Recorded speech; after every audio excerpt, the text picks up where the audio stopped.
Ubusanzwe ishashe izirana n'umuriro cyane ku buryo ushobora kwegereza ishashe umuriro santimetero 15 gusa yashashe ikihinahina.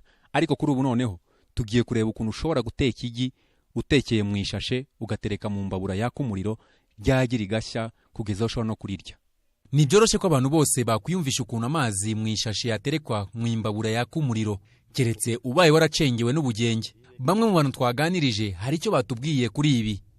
Nje naho ndabikorera experience, ariko ababoyi benshi bakunze kubaza icyo kibazo. Icyanyemeza ko byashoboka ntago nabyemera neza, kereka aho bimbajije ubikoze.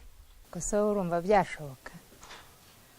Ntago bishoboka. Amazi kwanza ishashi umuntu ayishyize mu mbabura ihita igurumanika ku mwanya, none ngo igi ryahiramo, ntago ngiye nabyemera.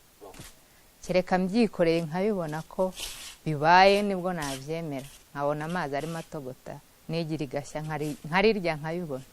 Iyo ufashe ishashe ugasukamo amazi ugaterekamo igi ugafunga neza hejuru ku buryo y'amazi atameneka ku ruhande, warangiza ugatereka yashashe y'amazi mu mbabura yaka umuriro, mu minota itarambiranye y'amazi arashya kimwe nuko yaba atetswe mu isafuriya isanzwe. Nyuma yo kwibonera ko bishoboka ijana ku rindi ko amazi yahira no mu ishashe kugeza aho wanatekeramo ikintu cyoroheje, twegereye umwarimu wigisha isomo ry'ubutabire n'ubugenge mu kigo cy'amashuri yisumbuye cya Matazi. Agira ibyo adusobanurira kuri ibi. Kugira ngo arenda mbisobanure neza, naguha urugero nk'wafata ikaramu, kira kifundikizo cy'ikaramu, iyo gishyize ku rumuri n'urugero nk'urwa kando, nta kirashya, ariko aho ufashe ntabwo wumva ubushyuhe.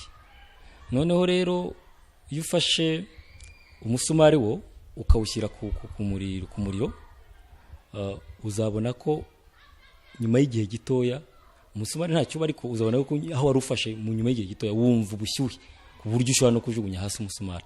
So noneho ariko ku ishashi wo ufashe ishashi ukayishyira ku ntuza, ni kimwe n'igipirimu cyangwa se kira kintu cy'ikaramu ko tari good conduct of heat, cyo kirashya, ariko igice ufasheho ntabwo kigira gute kigerwaho n'ubushyuhe.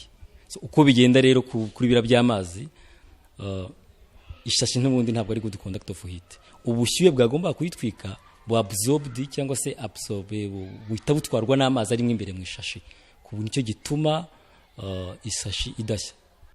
Ngayo nguko rero mwabyiboneye, nibi twabateguriye muri nibisanzwe byacu by'uyu munsi. Naho ubutaha, Frank Mario Sebdandi, Televiziyo y'u Rwanda i Kigali.